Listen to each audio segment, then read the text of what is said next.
Hey guys, Twitch JCB here. I would like to discuss with you on my experience with Metal Schoolgirl. It starts off in a future setting where the CEO of Maternal Jobs has invented a new product that rises up the productivity of the working dead to continuously work for the rest of their lives.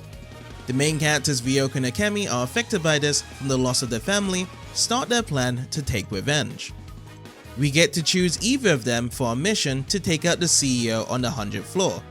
I decided to choose Ryoko for my first playthrough as they both play the same throughout, but changes do occur in their voice lines and animation of attacks as it goes on.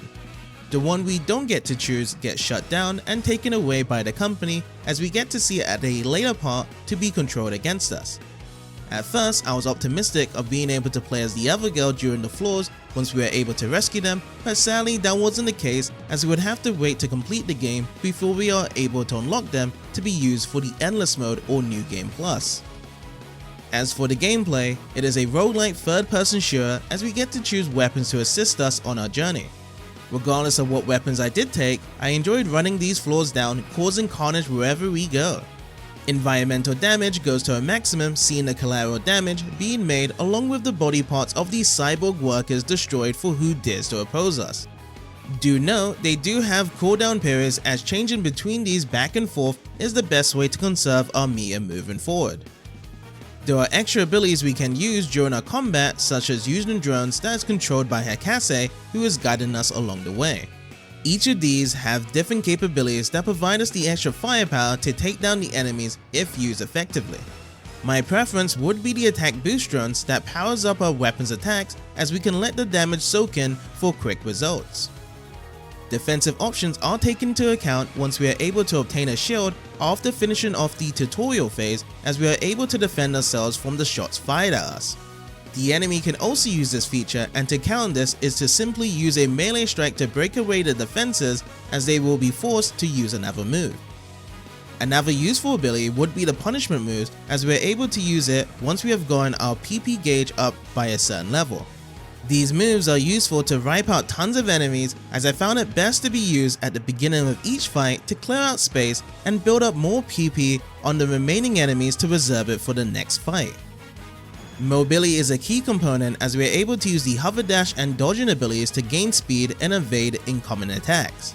If we are able to execute the dodge at a perfect timing, then we are able to get an extra damage boost for our next set of attacks. I did find it difficult to get this working on a regular basis, so instead I chose to dodge earlier to avoid losing tons of health. While we are making progress between the floors, we are given boxes that may require us to purchase with MJP to provide us with different weapons, shields, and mods to choose from. They are found in various ways, as once we open them up, we can either choose to replace them with our existing equipment or move on with our current setup. This is a common roguelike element to increase our chances on moving further ahead.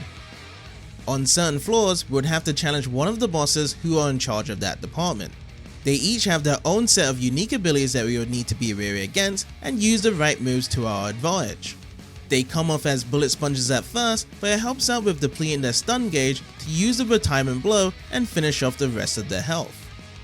If we do manage to defeat them, Hakase would tell us to come back to get better upgrades to challenge higher floors next time. These upgrades are permanent that helps us gain better stats and new abilities that can be used next time around. The main one I focused on at first was the materials lost, as it's best to keep all of it as soon as possible to make it easier to upgrade more in the future. New upgrades are unlocked after each boss fight, as Hakase is able to analyze their abilities and it can be used to our advantage. One of the upgrades I did enjoy getting was the overclock feature, which is unlocked after defeating the first boss.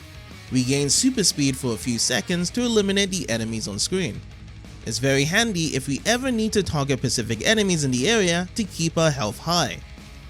Another feature that will help us are the live streams as the viewers tune in. It's all about the excitement as they get to see how much carnage we deliver. We can also earn money by doing the cash chat challenges from one of their requirements. These are rewarding to do by exploring more resources we can get and boosting our upgrades even faster. With all this being said so far, we still have to take into account that this will be a grind of going through the same floors until we feel comfortable with our upgrades to make further progress. However, my favorite experiences when going through extra runs is the different dialogue we get to encounter each time with the boss scenarios that we get to visit again. It builds up extra character development to hear them talk further on why they are working in a place like this, along with the humorous dialogue from the reactions of seeing us again. Overall, Full Metal Schoolgirl is a fun game that delivers complete destruction, tearing down the floors with all of our crazy upgrades, along with lots of dialogue to keep us entertained on enjoying the fan service it provides. If any of you guys have any experiences with this game, feel free to share in the comments, and I hope you have a wonderful day.